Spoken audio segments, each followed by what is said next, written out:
everybody. I'm Alex. I will be your Toastmaster for tonight's meeting.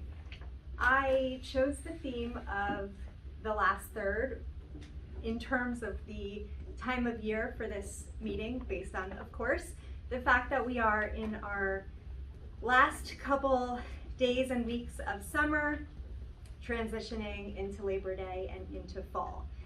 For me, this time of year is quite nostalgic. It reminds me of when I was a kid, sort of coming home from summer camp, having memories of hanging out all day with friends, playing in the sun, transitioning into back to school mode, things getting a little bit more serious, perhaps a little bit of anxiety around new expectations, new school year, new friends, new teachers.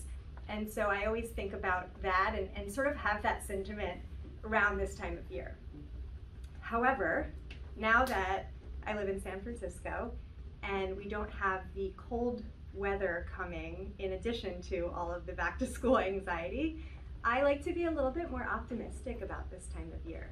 And so what I wanted to do is spend a little bit of time with all of you reflecting on all of the things that we've accomplished thus far in 2025, and then sort of look forward to the last 4 months of the year and think about what we still want to accomplish with the time left in 2025. For me, this year has been hugely monumental. As many of you know, I got married not once, but twice this year. And so my husband and I had a smaller event in January down in Florida where we were legally married with a small group of friends and family. And then we had a massive celebration in May in New Jersey. And so all of that was really, really exciting. There was a lot of different activities going on throughout the first half of the year. For me, I felt not only special because I was a bride-to-be and getting married to my essentially high school sweetheart, but I felt a tremendous amount of support and love from friends and family, and that was really special. One of the things that I really learned throughout that process or felt that was really unique was I got to bond a ton with my husband's family. And I also got to learn a lot about his cultural background, which was really, really special as we planned sort of a interfaith fusion Indian American wedding. As I look forward to the last couple months of the year, for me, I am transitioning from all of the bliss of wedding planning to focusing on my career a little bit more, which got deprioritized for a few months.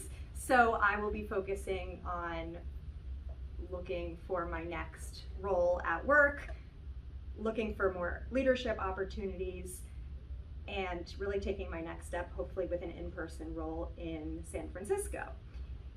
And in addition to that, one of the things that I really like to work on, of course, are my public speaking skills. So I will pledge to put more time into Toastmasters as well. I know Terry was gonna like that one.